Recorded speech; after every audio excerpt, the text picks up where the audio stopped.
성도 여러분 안녕하세요. 오늘도 말씀으로 승리하는 은혜가 저와 여러분들 위해, 또 하나님과 동행하는 은혜가 저와 여러분들 위해 함께하기를 주님의 이름으로 축원드립니다. 우리 계속해서 예레미야 여행을 떠나고 있습니다. 어제 내용 잠깐 리뷰해 볼게요. 어제는 유다에 대한 심판이 계속되는 이 설교들이었습니다. 8번째 설교의 계속이었는데요. 18장과 19장 우리 예레미야의 심판의 설교의 메시지를 좀 기억해 봤으면 좋겠습니다. 특별히 어제는 토기장이의 상징 행동들을 하나님이 예레미야에게 시켰습니다. 그래서 이 제사장들의 몇 명과 또 백성들 중에 지도자 몇 명과 함께 토기장이의 집에 방문해서 이 하나님이 토기장이 되시고 그 토기장이가 지금 토기를 통해 이 도자기를 그릇을 만드는 것을 통해 하나님이 이 백성을 그렇게 만드시고 또 그렇게 선택하셨음을 기억나게 해주시죠. 그러나 안타깝게도 유다 백성들은 자기들이 토기임에도 불구하고 불순종하였고 또 심판을 받았고 그런 메시지를 줬음에도 불구하고 더 극악하게도 그런 메시지를 전달하는 예레미야를 살인하려고 함정을 파는 모습까지도 보이게 됩니다. 그러자 하나님이 그 예레미야에게 그 토기장이에게 하나의 옹기 그릇 병을 사게 합니다. 그리고 그 옹기병을 가지고 이 민장들과 또 제사장들과 함께 흰놈의 골짜기라는 예전에 이 우상들에게서 자녀들을 바쳤던 아주 극악한 장소로 데려가게 하시고 그곳에서 그 병을 깨트려 버리십니다. 그러면서 너희 이스라엘 백성들이 이 깨진 옹기병과 같이 내가 너희를 버리겠다. 내가 너희를 심판하겠다 라고 이야기했던 장면이 어제 18장과 19장의 내용이었고요. 이게 이 예레미야가 보여줬던 세 번째 상징 행위였다 라는 것들도 여러분 기억하시면 되겠습니다. 오늘은 예레미야서 10번째 시간입니다. 오늘도 유다에 대한 심판 예언 10번째 시간이고요. 분량은 20장에서 21장까지 라고 할 수 있겠습니다. 제목을 붙이자면 내 마음이 불붙는 것 같아 전하지 않고는 견딜 수 없습니다 라고 하는 이 예레미야의 이 고백을 이 말씀의 제목으로 삼아 봤습니다. 워낙에 유명한 말씀이라 여러분도 잘 아실 줄을 믿습니다. 자, 그럼 오늘 이 20장에서 21장까지 우리가 내용을 살피기 전에 두 가지 큰 맥을 한번 살펴볼게요. 먼저 첫 번째, 오늘 박해를 받고 매를 맞고 갇혀도 하나님의 말씀을 전하는 걸 끝내 포기하지 못하는 예레미야의 고백에 대해서 우리가 한번 묵상해 봤으면 좋겠습니다. 두 번째, 시드기야 왕의 요청에 하나님은 예레미야를 통해 어떻게 반응하시는가 이것도 한번 좀 살펴보았으면 좋겠습니다. 자, 그럼 오늘 20장부터 내용을 한번 들어가 볼게요. 먼저 20장은 8번째 설교가 마무리되어지는 지점입니다. 예레미야가 제사장에게 받은 박해 그리고 그런 상황 속에서 하나님에 대한 어떤 고백과 탄식에 대한 모습을 발견할 수 있습니다. 20장에서는요 특이한 상황이 특이하진 않죠. 뭐 이제 예레미야서에서 종종 등장하는데 예레미야에 대한 바스올 제사장 중에서도 성전의 총감독이거든요. 굉장히 높은 자입니다. 그런 바스올 제사장이 예레미야를 박해하는 장면이 나옵니다. 제사장 바스올 총감독이 예레미야의 심판 예언을 듣고 예레미야를 때리고 성전 윗문에 나무꼬랑으로 채워두었다가 다음날 풀어주는 박해의 장면이 등장합니다. 이 전에 우리가 기억해야 될 건 예레미야가 흰놈 골짜기에서 심판을 예언했다가 또 한 번 그 모든 사람들과 백성들을 모아놓고 성전의 뜰에서 하나님의 심판을 예언했는데 그것을 들은 이 바스올이라는 성전 총감독 제사장이 예레미야 선지자가 성전 경내를 어지럽히고 하나님의 말씀이 심판 이런 것들을 함부로 전한다라고 해서 그를 가두고 때리는 일들이 발견하게 된 거죠. 그러자 이 바스올에 대한 심판 예언을 이 예레미야가 하게 됩니다. 첫 번째, 하나님께서 바스올, 이게 무슨 뜻이냐면 자유의 확장이라는 이름의 뜻이 있는데 이 바스올을 마골 미사빕, 사방의 두려움으로 가득 채워짐이라는 이름으로 부르신다.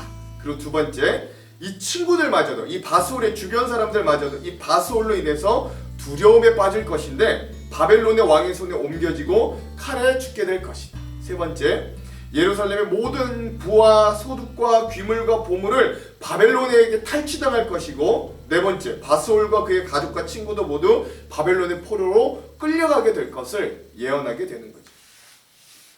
그러면서 예레미야의 고백 그리고 예레미야의 탄식이 나옵니다. 먼저 그는 고백합니다. 첫 번째, 하나님의 명령으로 내가 선포하는 것이 멸망과 강포밖에 없어서 내가 사람들의 조롱거리, 치욕과 모욕거리가 되었습니다 라고 하는 거예요. 그 두 번째, 그래서 이 말씀을 선포하지 않으려고 해도 내 마음에 불이 붙는 것 같아 사무쳐 견딜 수가 없습니다. 안전할 수가 없다라는 거죠. 세 번째, 그랬더니 많은 사람들이 나를 고소하려 하고 친한 이들마저 내가 타락하기를 바래 유혹하려고 합니다. 네 번째, 그러나 하나님은 힘센 용사처럼 나와 함께 계셔서 나를 박해하는 자들이 오히려 부끄러움을 당하고 그들의 뜻을 결국 이루지 못합니다. 다섯 번째, 마음의 중심을 보시는 주님, 그들에게 복수하여 주십시오. 여섯 번째, 가난한 자의 생명을 악한 자들에게서 건져주시는 하나님을 내가 끝내 찬양하겠습니다 라고 먼저 하나님께 자기의 마음을 고백합니다. 그러나 또한 인간적으로 예레미야는 탄식도 합니다. 내 생일, 어머님이 나를 낳고 아버지가 나를 얻어 등남하셨다고 하는 날이 저주스럽습니다. 나는 어머니의 뱃속에서 태어나지 말아야 했는데 어찌하여 생명을 얻어 내가 겪은 것이 오직 재앙과 슬픔뿐이며 내 세월이 부끄러움 속에 끝나갑니까? 라고 하면서 하나님께 탄식하는 이 예레미야의 슬픈 마음도 볼 수 있습니다. 절절하게 하나님께 고백하기도 하지만 이런 인간적으로 슬픈 마음을 하나님께 드러내는 예레미야의 모습도 볼 수 있는 거죠. 자, 21장은 이제 8번째 이런 설교 부분이 끝나고 9번째 설교가 시작됩니다. 시드기야 왕과 예루살렘 거민을 향한 예레미야의 심판의 메시지가 또한 등장합니다. 21장은요 예레미야를 향한 시드기야 왕의 기도의 요청이 있습니다. 우리가 좀 배경을 알아야 되는 게 이 시드기야 왕이 남유다의 마지막 왕인데 왜 예레미야에게 기도 요청을 하냐면 이제 바벨론이 이 유다를 쳐들어온다고 3차 침공에 대한 선전포고를 했거든요. 이게 무서운 거예요. 바벨론 느부갓네살 왕의 3차 침입의 소식이 들려오자 예레미야에게 바스울과 스바냐 제사장을 보내 기도를 요청합니다. 근데 여기서의 바스울은 이 예레미야를 앞장에 박해했던 제사장 바스울이 아니라 왕의 대신, 그러니까 관료 바스울, 이름만 같은 동명이인입니다. 그리고 오히려 스바냐라는 제사장과 함께 이 예레미야에게 기도를 요청하러 보내게 되는 거죠. 그러자 예레미야가 시드기야 왕과 예루살렘의 운명에 대해서 이렇게 예언합니다. 하나님의 뜻을 시드기야 왕에게 전하라고 하는데 곧 갈대아 바벨론 군대와 너희가 싸울 것이나 너희의 무기를 쓸데없이 만들어 너희의 성 가운데 그들이 포위하고 모여들게 하실 것이다. 진노하신 하나님께서 바벨론의 군대와 전염병을 통해 너희를 치실 것이다. 그 후에 시드기야 왕과 그 백성과 신하와 백성을 느부갓네살 왕이 긍휼 없이 칼로 쳐 죽일 것이다 라고 하는 심판을 전달하게 되는 겁니다. 또 하나 예루살렘 거민을 향해서도 이렇게 권고해요. 여기 생명의 길과 사망의 길 두 가지를 하나님이 너희 백성 앞에 놓으셨다. 이 성에 거하면서 끝까지 바벨론에 대해 대항하는 자는 칼과 기근과 연병에 죽을 것이지만 바벨론에 항복하는 자는 살 것이나 포로가 될 것이다. 하나님께서 진노의 얼굴로 이 성읍을 바벨론 왕의 손에 넘기시고 불사르실 것이다 라고 하면서 너희가 더 이상 바벨론에 저항하지 말고 바벨론에 항복하는 길만이 살 것이다 라고 어찌 보면 매국노 같은 말을 하는 겁니다. 그리고 또 하나 유다 왕가에 대한 권고도 빼놓지 않는데요. 시드기야의 왕과도 하나님의 말씀을 들으라. 너희는 매일 공의롭게 판결을 해야 한다. 그렇지 않으면 하나님의 진노의 불을 끌 자가 없을 것이다. 너희는 예루살렘 성에 앉아 이곳이 난공불락 성이라고 누구도 쳐들어올 수 없다고 하나 하나님께서 너희의 행위대로 벌하고 주변의 모든 것들을 다 태워버릴 것이다 라고 하면서 또한 심판을 선고하는 그런 예레미야의 모습을 볼 수 있습니다. 심지어 왕이 보냈는데도 왕에게 이런 하나님의 심판의 메시지를 여지없이 전달하는 모습을 볼 수 있습니다. 자, 그럼 오늘 이 부분 20장과 21장에 대한 핵심 구절들을 함께 좀 살펴보도록 할게요. 먼저 예레미야 20장의 핵심 구절은 8절에서 9절, 너무나 유명한 구절인데요. 한번 읽겠습니다. 내가 말할 때마다 외치며 파멸과 멸망을 선포함으로 하나님의 말씀으로 말미암아 내가 종일토록 치욕과 모욕거리가 됨이니이다. 내가 다시는 여호와를 선포하지 아니하며 그의 이름으로 말하지 아니하리라 하면 나의 마음이 불붙는 것 같아서 골수에 사무치니 답답하여 견딜 수 없나이다. 아멘. 이렇게 되어 있습니다. 그래서 제사장 바스올에게서 박해를 받은 직후에 너무나 답답해서 하나님께 탄식하면서 내가 이제 더 이상 하나님의 말씀을 전하지 않겠다 하여도 하나님이 주신 이 마음의 답답함을 통해 내가 전하지 않을 수 없다라고 하는 예레미야의 절절한 고백의 말씀을 예레미야 20장의 요절로 삼았습니다. 오늘의 마지막 예레미야 21장의 요절은 13절에서 14절입니다. 시드기야 왕과 예루살렘 성에 있는 거민들에게 심판을 외치는 장면인데요. 한번 읽어볼게요. 여호와의 말씀이니라. 골짜기와 평원 바위의 주민아 보아라. 너희가 말하기를 누가 내려와서 우리를 치리요 누가 우리의 거처에 들어오리요 하거니와 나는 내 대적이라. 내가 너희의 행위대로 너희를 벌할 것이요 내가 또 숲풀의 불을 놓아 그 모든 주위를 사르리라. 여호와의 말씀이니라. 아멘. 그래서 교만한 시드기야 왕과 예루살렘 성 거민들에게 너희가 우리는 난공불락의 요새라 누구도 칠 수 없다라고 교만하고 자만하지만 하나님께 범죄한 너희를 결국 하나님이 치시고 하나님이 이 성을 불사를 것이다 라고 하는 심판의 메시지를 전하는 부분을 21장의 요절로 삼아 보았습니다. 자, 그럼 오늘 이 부분에 대한 주안점 세 가지를 함께 살펴보고 말씀을 읽어보도록 할게요. 먼저 첫 번째, 오늘 우리가 읽어볼 예레미야 20장에는 특별히 등장하는 사람 한 명이 있는데 그는 바스올이라고 하는 제사장 총감독입니다. 예레미야가 여호와의 집 뜰, 즉 성전의 뜰에서 말씀을 전할 때 바스올 성전 총감독이 이것을 듣고 예레미야를 박해하였습니다. 그는 예레미야를 때리고 밤새도록 나무꼬랑에 채워두었어요. 성전의 총감독이란 성전 내의 질서를 관장하고 성전에 해악을 끼치는 사람을 징벌하는 직책의 제사장 중에서도 수장입니다. 성전의 총감독인 바스울이 예레미야를 묶고 때린 것은 예레미야가 성전의 뜰에서 선포한 멸망과 심판의 예언 사역이 민심을 혼란하게 하고 성전의 질서를 어지럽힌다고 여겼기 때문입니다. 그래서 예측해보건대 바스올이라는 제사장은 우리가 예레미야서 앞에서 계속 보았듯이 그렇게 등장했던 거짓 평안을 전하는 제사장의 전형이라고 할 수 있어요. 하나님의 심판의 메시지를 듣자마자 아유 그거 거짓말이야, 우리는 평안해, 우리는 잘 살고 있어, 우리는 성공할 거야 라는 것들을 더 전하는 사람이라는 거죠. 멸망, 심판 이런 건 질서를 어지럽히는 거다 라고 이야기하는 거예요. 즉 하나님의 진실한 메시지를 전하기보다는 사람이 듣고 싶은 말만 골라 그들의 입맛을 채우는 사꾼이라고 할 수 있겠습니다. 그런데 문제는 그런 자가 성전의 총감독을 맡고 있는 높은 지위에 있다라는 거였어요. 반대로 예레미야는 하나님의 말씀을 있는 그대로 순종하고 전하고 그 뜻대로 사는 유일한 선지자였음에도 불구하고 그는 직위 하나 없었고 오히려 바스올에게 심한 박해를 받기까지 합니다.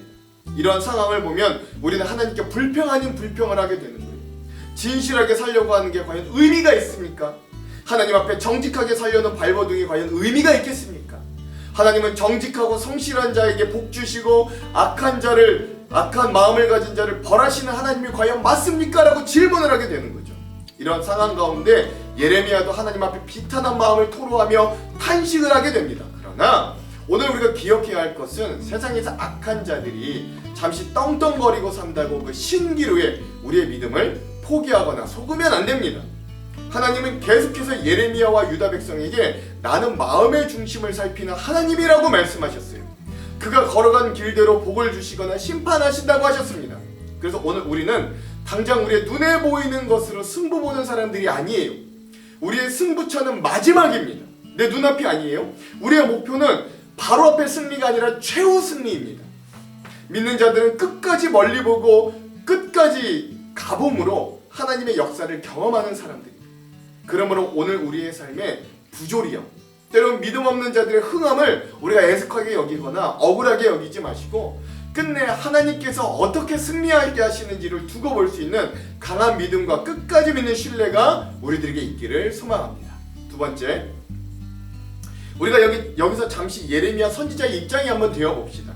그는 하나님의 말씀에 온전히 순종했던 것뿐이었고 그런 인생을 살기 위해 자기의 기쁨을 포기하였고 결혼도 못하였고 장례식과 결혼식에도 참석하지 못하는 사람 구실도 하지 못하였어요. 하나님의 말씀 전하기 위해. 어느 날 갑자기 유브라데 강까지 가라는 생고생을 뜬금없이 해야 했고 더 문제는 바스올 제사장 총감독을 포함해 수많은 사람들에게 박해와 죽음의 위협을 당해야 했습니다. 그래서 그는 하나님께 탄식하며 비탄에 빠지는 인생이 되었어요. 그럼에도 불구하고 예레미야가 위대한 신앙인으로 기억되고 가장 기억되는 가장 대표적인 장면이 바로 오늘 20장 8절에서 9절에 등장합니다. 그는 이 와중에도 이렇게 고백해요. 읽어볼게요. 내가 말할 때마다 외치며 파멸과 멸망을 선포함으로 여호와의 말씀으로 말미암아 내가 종일토록 치욕과 모욕거리가 됨이니이다.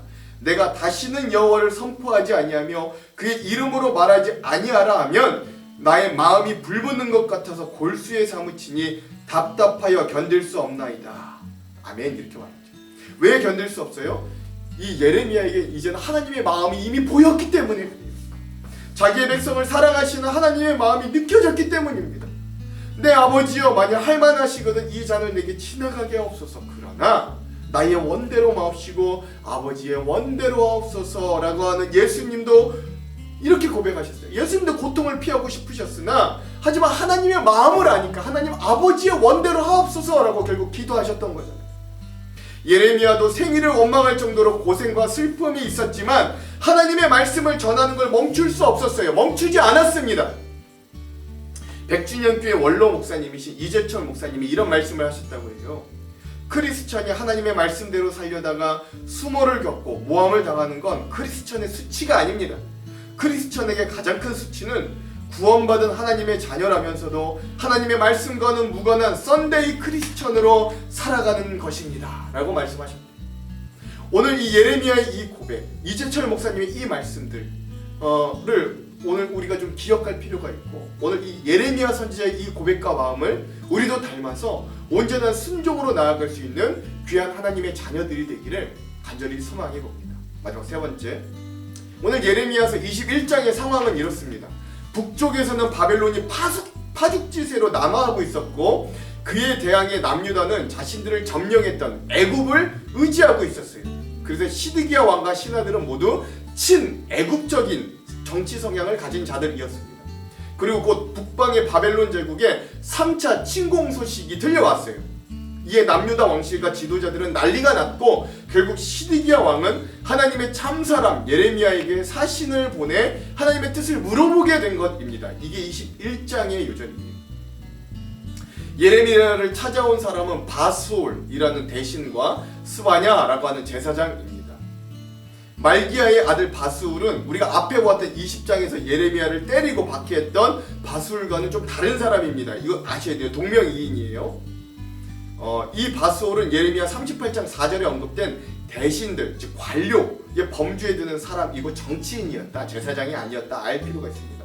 한편 스바냐는 제사장이었는데요. 예레미야에게 적대적인 태도를 취했던 사람은 아니었던 것 같습니다. 어쨌든 종합해보자면 지금 예레미야를 찾아온 바수올과 스바냐는 왕이 신임했던 정치인과 종교인으로 바벨론의 침공을 초래한 친 이집트 그룹의 핵심들이라고 할 수 있겠습니다. 이런 사람들이 하나님의 뜻대로 살지 않았던 지난날에 대한 반성 없이 위기에서 나라를 구해달라고 하나님께 도움을 요청하고 있는 거예요. 뻔뻔하게. 하나님의 말씀을 귀뚱으로 흘려버리고 자기 마음대로 살다가 삶 속에 일어나는 어려움을 해결해달라고 기도하는 모습에서 우리의 평소 모습은 없는지 우리가 좀 되돌아볼 필요가 있습니다. 하나님은 내가 원할 때 슈퍼맨처럼 나타나셔서 내 문제를 해결해 주시는 분이 아니고 자판기처럼 내가 원하는 것들만 공급해 주시는 분도 아닙니다. 하나님은 우리의 생명의 주관자셔요. 우리를 만드셨고 우리를 구원하셨어요. 우리는 그분의 뜻에 따라 그분이 주신 인생을 살아갈 의무가 있습니다. 그러니까 우리가 하나님을 따라가야지 하나님이 우리를 따라가면 안 되는 거예요. 나를 향한 주님의 뜻이 무엇인지, 내가 품고 이루어야 할 하나님의 나라가 무엇인지 늘 두려운 마음으로 살피면서 오늘 하루를 시작하는 우리 온 성도들이 되기를 간절히 소망합니다. 그런데 이런 예레미야의 대답은 절망적이에요. 그들이 듣고 싶었던 말이 아니었어요. 예레미야가 지난 시간 동안 한결같이 선포했던 메시지와 같았습니다. 느부갓네살 왕의 포위 공격으로부터 기적적인 구출은 없을 것이다. 그러나 하나님께서 생명의 길과 사망의 길을 두셨다라는 선포입니다. 그리고 사실은 길은 딱 하나, 그것도 비참한 항복만이 너희가 살 길이다 라고 이야기하는 거죠. 바벨론에 항복하며 살 수 있다라는 말입니다. 하나님은 오래 참으시고 기회를 주시며 돌이키기를 기다리시지만 진정한 회개 없는 자기 욕망에만 복무하며 살아간다면 언젠가 하나님이 어려움을 겪게 하실 때가 있음을 우리가 이런 말씀을 통해 기억할 수 있어야 됩니다. 그때가 오기 전에 우리의 지난 여정을 반추해보면서 하나님의 말씀에 우리의 인생길을 조율할 수 있어야 돼요. 바로 이 삶을 위해 우리 주 예수께서 죽으셨습니다. 그러므로 오늘 우리는 예수 그리스도를 의지하여 우리의 몸을 하나님의 뜻을 이루는 의의 무기로 드리며 살아갈 수 있어요. 임박한 환란 앞에서 하나님께서 주실 평화를 헛되게 기대했던 시드기야 왕과 집권 세력에게 선포된 심판의 메시지를 오늘 우리가 곱씹어볼 필요가 있습니다. 오늘 우리의 삶 속에서도 이런 하나님 보시기에 어그러진 부분은 없는지, 주님의 은혜가 필요한 부분은 과연 없는지, 의의 무기로 우리의 삶을 드리는데 방해되는 부분은 없는지 묵상하는 날이 되기를 간절히 축원합니다. 기도할게요. 하나님, 오늘 고난받다 왔던 예레미야가 그럼에도 불구하고 하나님의 말씀을 전하지 않겠다 하면 그 마음에 불이 붙는 것 같아 견딜 수 없다고 고백한 그 말씀을 우리가 기억합니다.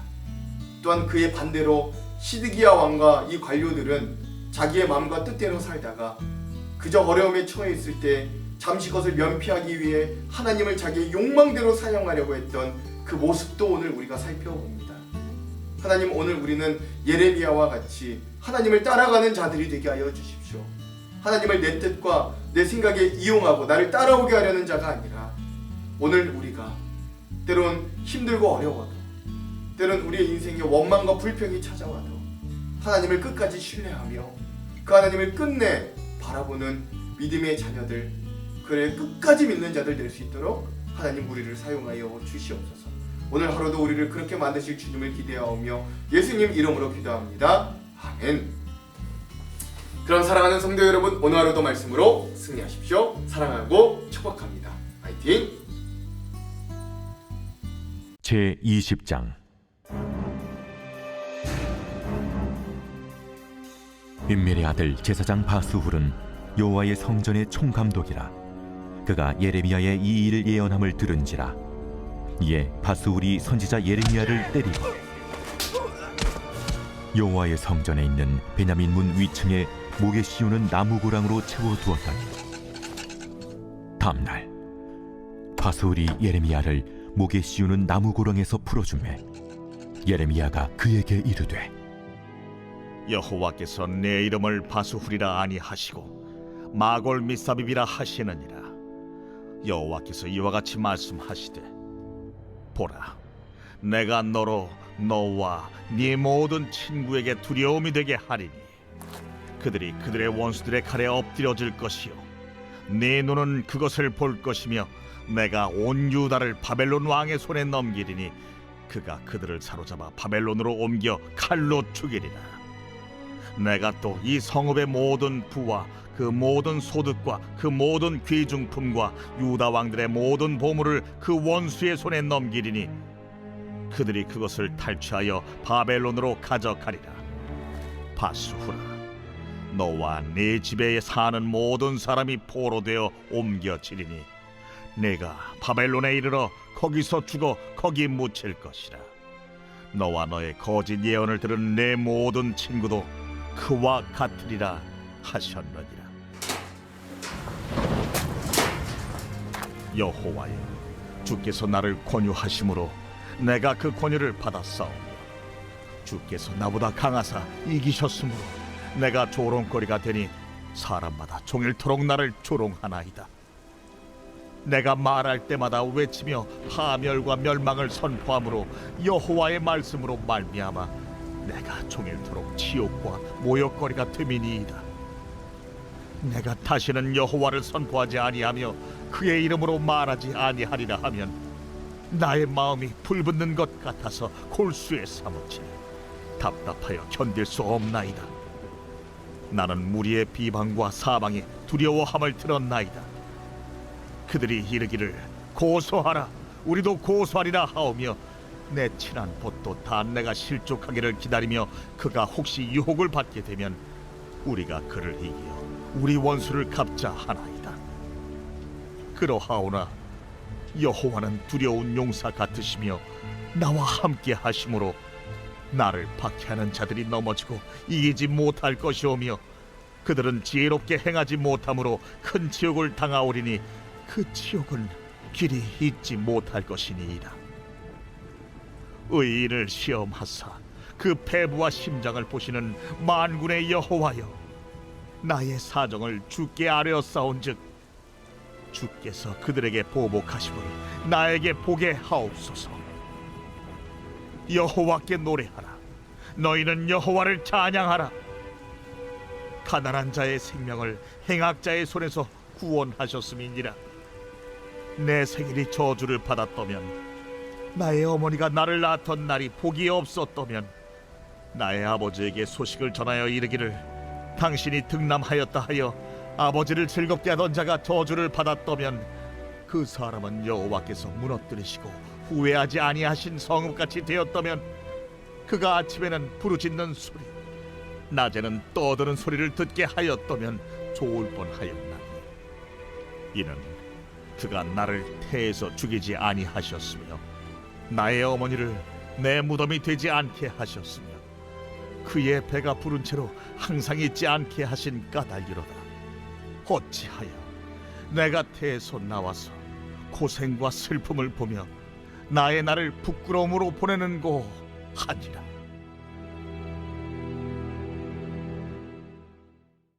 제 21장.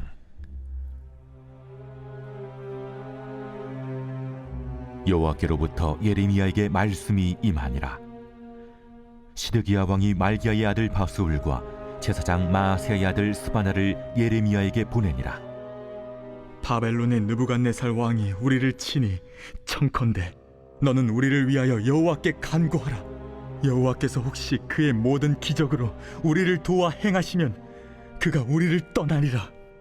예레미야가 그들에게 대답하되, 너희는 시드기야에게 이같이 말하라. 이스라엘의 하나님 여호와께서 이와 같이 말씀하시되, 보라, 너희가 성 밖에서 바벨론의 왕과 또 너희를 에워싼 갈디아인과 싸우는 데 쓰는 너희 손의 무기를 내가 뒤로 돌릴 것이요, 그것들을 이 성 가운데 모아들이리라. 내가 든 손과 강한 팔, 곧 진노와 분노와 대노로 친히 너희를 칠 것이며, 내가 또 사람이나 짐승이나 이 성에 있는 것을 다 치리니 그들이 큰 전염병에 죽으리라 하셨다 하라. 여호와의 말씀이니라. 그 후에 내가 유다의 왕 시드기야와 그의 신하들과 백성과 및 이 성읍에서 전염병과 칼과 기근에서 남은 자를 바벨론의 느부갓네살 왕의 손과 그들의 원수의 손과 그들의 생명을 찾는 자들의 손에 넘기리니, 그가 칼날로 그들을 치되 측은히 여기지 아니하며 긍휼히 여기지 아니하며 불쌍히 여기지 아니하리라 하셨느니라. 여호와께서 말씀하시기를, 보라, 내가 너희 앞에 생명의 길과 사망의 길을 두었노라. 너는 이 백성에게 전하라 하셨느니라. 이 성읍에 사는 자는 칼과 기근과 전염병에 죽으려니와 너희를 에워싼 갈대아인에게 나가서 항복하는 자는 살 것이나 그의 목숨은 전리품같이 되리라. 여호와의 말씀이니라. 내가 나의 얼굴을 이 성읍으로 향함은 복을 내리기 위함이 아니요 화를 내리기 위함이라. 이 성읍이 바벨론 왕의 손에 넘김이 될 것이요 그는 그것을 불사르리라. 유다 왕의 집에 대한 여호와의 말을 들으라. 여호와께서 이와 같이 말씀하시니라. 다윗의 집이여, 너는 아침마다 정의롭게 판결하여 탈취당한 자를 압박자의 손에서 건지라. 그리하지 아니하면 너희의 악행 때문에 내 분노가 불같이 일어나서 사르리니 능히 끌 자가 없으리라. 여호와의 말씀이니라. 골짜기와 평원 바위의 주민아, 보라, 너희가 말하기를 누가 내려와서 우리를 치리요 누가 우리의 거처에 들어오리요 하거니와, 나는 내 대적이라. 내가 너희 행위대로 너희를 벌할 것이요 내가 또 수풀에 불을 놓아 그 모든 주위를 사르리라. 여호와의 말씀이니라.